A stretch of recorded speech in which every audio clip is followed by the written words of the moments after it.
I'm going to discuss some reasons why barcode scanning on the shop floor for manufacturing is a pretty good idea.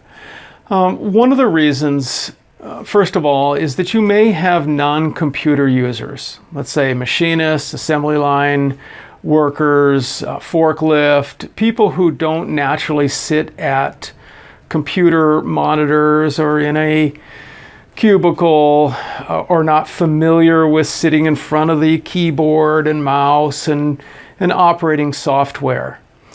Giving them a barcode scanner and telling them to scan when they start their jobs and tasks allows you to collect that information without them having to be real true computer users in that sense of the word, where they would sit in a cubicle.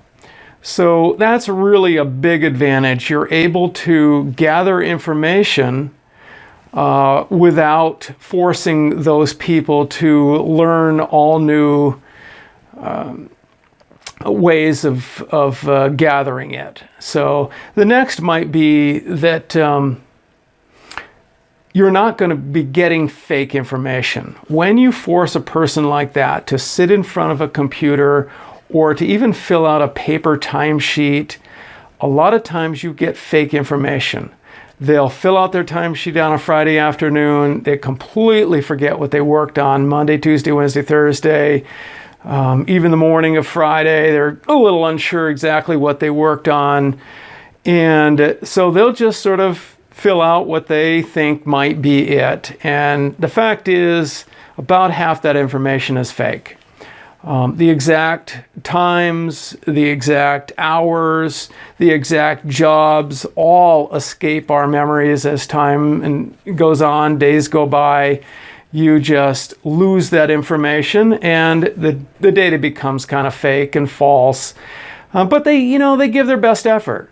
That is not true with a barcode scanner. The barcode scanner collects it at the moment the work is performed. That means it's not faked. You can't fake a scanner. You will occasionally get some wrong scans, but the fact is you're getting real, live, up-to-date information with a barcode scanner. The next thing you'll get is more information. If people fill out paper timesheets, sometimes they just don't remember, as we said before, and they just don't have the information readily at the top of their head. They simply put down a few things and that's it.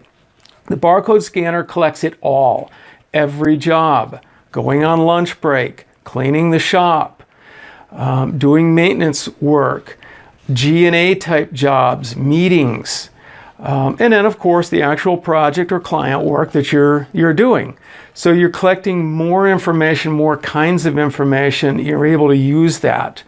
So that information becomes very valuable, first of all, for collecting or comparing actuals with your estimates. People are always surprised at how long things actually take.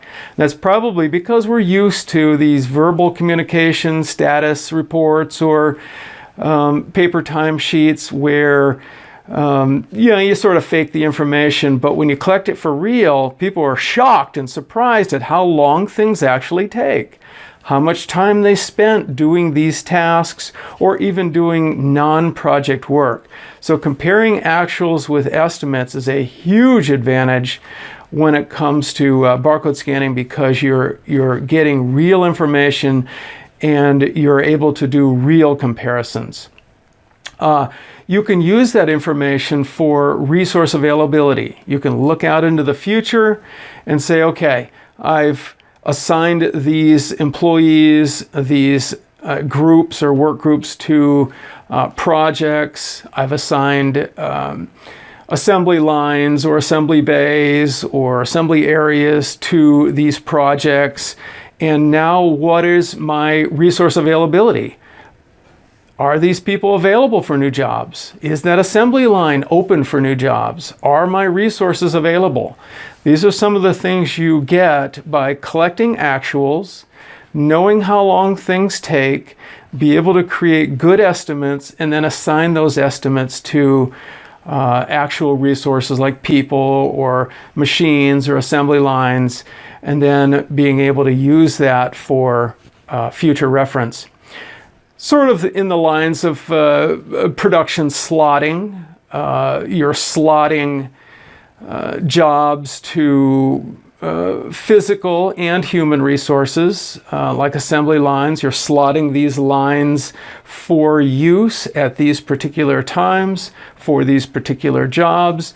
You're able to then look at the resource availability for those assembly lines, but also the manpower requirements for each job, and knowing whether you've over-allocated or underutilized these resources in the future coming weeks and months. So some things to think about: collecting barcode scans on the shop floor, using those as comparisons for actuals versus estimates, and then the slotting of resources, the resource commitments, the manpower requirements that you need. So take a look at standard time. Those are the kinds of things we do, and you'll find that to be a wonderful resource and a great tool for manufacturing and the shop floor.